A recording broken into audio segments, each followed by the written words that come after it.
بسم الله الرحمن الرحيم. سددوا صفوفكم يا مسلمين وارفعوا السيوف على المشركين. اللہ تعالیٰ پوچھ رہا ہے کہ اے ایمان والو، اے حق و صداقت کا سچا دعویٰ کرنے والو، ارضیتم بالحیات الدنیا، کیا تم دنیا کی زندگی سے راضی ہو گئے ہو؟ سددوا اور جو لوگ اللہ تعالیٰ کے دین کی نصرت اور اس کے دین کو دنیا میں قائم کرنے کے اہم فریضے سے غافل ہو جائیں گے، ہم ان کے وجود کو دنیا سے ختم کر دیں گے.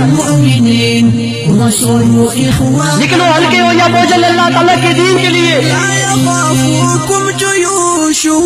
اللہ تعالیٰ کے راستے میں جہاد کرو جس طرح جہاد کرنے کا حق ہے. جب تک اللہ تعالیٰ کا دین دنیا میں نافذ نہیں ہو سکتا، اس وقت تک دنیا کے اندر امن قائم نہیں ہو سکتا. ساری کوششیں آج دنیا کے اندر قیام امن کے لیے ہو رہی ہیں، خواہ وہ جنگیں زمین کے خطوں کے حصول کے لیے لڑی جا رہی ہوں یا وہ بین الاقوامی سرحدوں پر لڑی جا رہی ہوں، وہ ساری کی ساری ان کے پیچھے نام تو یہی ہے، امن قائم کیا جا رہا ہے. اللہ تعالیٰ فرماتا ہے وعد اللہ الذین آمنوا منکم وعملوا الصالحات لیستخلفنہم فی الارض. اللہ تعالیٰ کا وعدہ ہے اے چنیدہ لوگوں، اے منتخب کیے ہوئے لوگوں، کہ اللہ تعالیٰ کا تمہارے ساتھ یہ وعدہ ہے ان لوگوں کے ساتھ جو ایمان والے ہیں اور جنہوں نے عمل صالح کیے تو ان کو لیستخلفنہم فی الارض، وہ ضرور بضرور ان کو زمین میں خلافت دے کر رہے گا. کیونکہ اللہ تعالیٰ اپنے نظام کا غلبہ چاہتا ہے، وہ تو اپنے دین کا غلبہ چاہتا ہے. وہ کبھی یہ چاہتا ہے کہ اس کے نام کا اس کا دین جو ہے وہ باطل کے آگے سرنگو رہے. کب وہ چاہتا ہے کہ باطل پرستوں، کافروں اور مشرکوں کا کفر و الحاد کے اوپر مبنی نظام حکومت وہ غالب رہے اور اللہ تعالیٰ کا کلمہ پست رہے. وہ کب چاہتا ہے؟ وہ نہیں چاہتا. اللہ تعالیٰ فرماتا ہے یا ایھا الذین آمنو، اے لوگوں جو ایمان لائے ہو، یعنی ہم میں سے اس مجمع کے اندر بیٹھا ہوا ہر شخص سمجھے کہ اللہ تعالیٰ مجھ سے ہی خطاب کر رہا ہے. یا ایھا الذین آمنو، اے لوگوں جو ایمان لائے ہو، ما لکم اذا قیل لکم انفروا فی سبیل اللہ اثاقلتم الی الارض ارضیتم بالحیات الدنیا. تمہیں کیا ہو گیا ہے کہ جب تمہیں کہا جاتا ہے کہ اللہ تعالیٰ کے راستے میں نکلو، اس کے دین کی نصرت کرو، اس کے دین کو پھیلاؤ اور لوگوں کو نور ہدایت سے روشناس کراؤ، لوگوں کو بتاؤ کہ دنیا میں کس نظام کی ضرورت ہے، کس نظام کو قائم کرنے کے لیے ہمیں جدوجہد کرنی چاہیے، تو اثاقلتم الی الارض، اس اتنی بڑی دعوت تم آگے سے رسپانس کیا دیتے ہو؟ اثاقلتم الی الارض، تم زمین کی طرف بچھ جاتے ہو، بوجھل ہو جاتے ہو.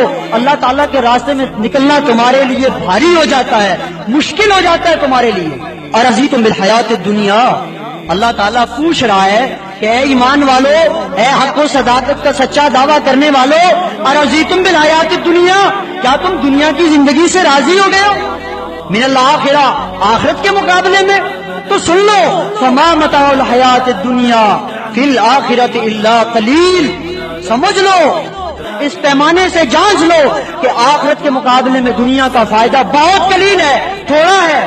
تو تھوڑے فائدے کے حصول کے لیے تم اپنی زندگی لگا دیتے ہو، اپنی صلاحیتوں کو کھپا دیتے ہو، اور اللہ تعالیٰ کے دین کی نصرت اور اس کے دین کو دنیا میں قائم کرنے کی تمہیں کوئی فکر نہیں ہے. تو اللہ تعالیٰ فرما رہا ہے اگر تمہیں فکر نہیں ہے، الا تنفروا، اگر تم اللہ تعالیٰ کے دین کی نصرت کے لیے، اس کے دین کو دنیا میں قائم کرنے کے لیے نہیں نکلو گے تو یعذبکم عذابا الیما، وہ تمہیں دردناک عذاب پہنچائے گا.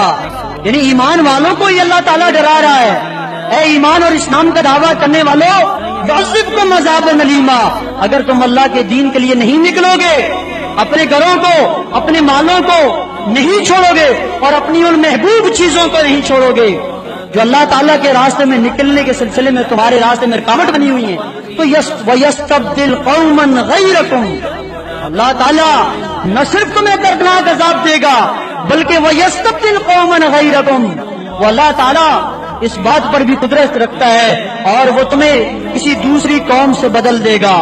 یعنی ایسا نہیں ہے کہ اس نے تمہیں ہدایت دے کر سرخات پہ پر لگا دیے کہ اب یہ ہدایت تمہارے ہی پاس رہے گی. نہیں, جو اس ہدایت اس نعمت عظمیٰ کی قدر کرے گا اور اس کو دنیا میں نافذ کرنے کے لیے جدوجہد کرے گا, کوشش کرے گا, اللہ تعالیٰ فرماتا ہے کہ یہ نعمت عظمیٰ ہم اس میں باقی رکھیں گے اور ان کے وجود کو دنیا میں بقا بخشیں گے. اور جو لوگ اپنے اللہ تعالیٰ کے دین کی نصرت اور اس کے دین کو دنیا میں قائم کرنے کے اہم فریضے سے غافل ہو جائیں گے, ہم ان کے وجود کو دنیا سے ختم کر دیں گے. یعنی اے مسلمین, اگر ہم نے اس نعمت عظمیٰ کی قدر نہ کی اور فرقوں کے اس دور میں اپنے وجود کی اہمیت نہ جانی اور دعوت و تبلیغ کے میدان میں جدوجہد نہ کی, کوشش نہ کی, اللہ تعالیٰ کے دین کو دوسروں تک پہنچانے کے لیے محنت نہ کی, کوشش نہ کی, تو اللہ فرماتا ہے وَيَسْتَبْدِلْ قَوْمًا غَيْرَكُمْ, اللہ بدل دے گا اور لوگوں کو لے آئے گا جو کام کرنے والے ہوں گے. پھر ہمارے پاس صرف دعویٰ رہ جائے گا. اللہ تعالیٰ فرماتا ہے وَلَا تَضُرُّوهُ شَيْئًا, تم اللہ کا کچھ نہیں بگاڑ سکو گے. جب وہ تمہیں عذاب علیم سے دوچار کرے گا, جب وہ تمہارے اوپر دوسری قوم کو لے آئے گا, ان کو ہدایت سے نواز دے گا, تمہارے پاس سے ہدایت چلی جائے گی, صرف دعوے رہ جائیں گے اور تم ان دعوت پر یہود اہل کتاب اس یہودیوں اور عیسائیوں کی طرح اس خوش فہمی میں مبتلا ہو جاؤ گے کہ ہم حق پر ہیں. لیکن جدوجہد نہ کرنے کی وجہ سے اللہ تعالیٰ فرماتا ہے کہ یہ نعمت عظمیٰ ہم چھین لیں گے. اور وَلَا تَضُرُّهُ شَيْئًا, تو اللہ کا کچھ بھی تم نہیں بگاڑ سکتے. وہ تو وہ ذات ہے جو بستیوں کے نقشے بگاڑ دیتی ہے, جو شہروں کی رونقیں ختم کر دیتی ہے. وہ تو اللہ تعالیٰ وہ ہے جو پلک جھپکتے دنیا کا نقشہ بدل دینے والی ہستی ہے. لہذا تم اس کا فَلَا تَضُرُّوهُ شَيْئًا, تم اللہ کا کچھ بھی نہیں بگاڑ سکتے. شیئا ان اللہ علی کل شیء قدیر, اللہ تعالیٰ اس چیز پر قدرت رکھتا ہے. اللہ تعالیٰ کی قدرت سے ڈر جائیے کہ وہ تمہارے وجود کو ختم کرنے پر قادر ہے.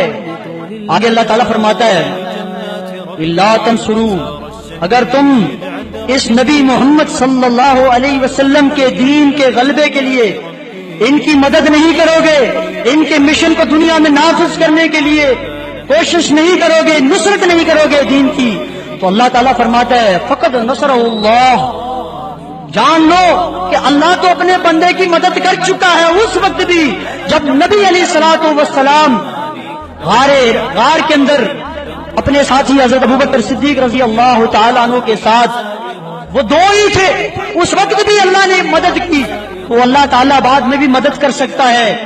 اللہ نے اپنے دین کے غلبے کے لیے محمد صلی اللہ علیہ وسلم اور آپ کے سچے رفقا مومنین حقہ کی مدد کی ہے. اس لیے اللہ تعالیٰ تقاضا کرتا ہے انفروا خفافا وثقالا, اللہ تعالیٰ کے راستے میں نکلو, ہلکے ہو یا بوجھل, ثاقلتم الی الارض, زمین کی طرف انسان بچ جاتا ہے. اس لیے اللہ نے فرمایا بچھو نہیں, بچھو گے تو ایک دوسری قوم میں تم پر مسلط کر دوں گا, اگر تم بیٹھ گئے تو ایک دوسری قوم کھڑی کر دوں گا, تم اللہ کا کچھ نہیں بگاڑ سکتے. اللہ فرماتا ہے انفروا خفافا وثقالا وجاہدوا باموالکم وانفسکم فی سبیل اللہ, نکلو ہلکے ہو یا بوجھل اللہ تعالیٰ کے دین کے لیے, دعوت و توحید, دعوت کے میدان میں اور توحید بیان کرو. اس لیے کہ یہ توحید کا بیان کرنا کافروں اور مشرکوں کو بہت برا لگتا ہے, لیکن اللہ تعالیٰ مومنوں سے مواعظوں سے یہ وعدہ کرتا ہے کہ وہ توحید کی دعوت کو عام کریں اور توحید کو اختیار کریں, تو ہم ان کے اس نظام کو جو ہم نے عطا کیا ہے اس کو دنیا میں غلبہ عطا کریں گے. اللہ تبارک و تعالیٰ نے قرآن مجید میں ایک اور جگہ ارشاد فرمایا وَجَاهِدُوا فِي اللَّهِ حَقَّ جِهَادِهِ وَاجْتَبَاكُمْ, اللہ تعالیٰ کے راستے میں جہاد کرو جس طرح جہاد کرنے کا حق ہے. وَاجْتَبَاكُمْ, اس نے اس جہاد جیسے عظیم مقصد کے لیے اور اس عظیم مشن کے لیے, یہ نبیوں والا مشن ہے, اس مشن کے لیے وَاجْتَبَاكُمْ, اس نے تمہیں چن لیا ہے. یعنی اللہ تعالیٰ کا ہم پر کتنا انعام و اکرام ہے, اس کا کتنا بڑا فضل ہے کہ اس نے ہدایت جیسی نعمت عظمیٰ ہمیں عطا کی اور ہمیں ہدایت کے لیے چن لیا. یعنی ہم چنیدہ لوگ ہیں. ان چنیدہ لوگوں سے اللہ تعالیٰ فرماتا ہے کہ تم اللہ تعالیٰ کے راستے میں جہاد کرو جس طرح جہاد کرنے کا حق ہے, یہ حق تو ہدایت والے ہی ادا کر سکتے ہیں.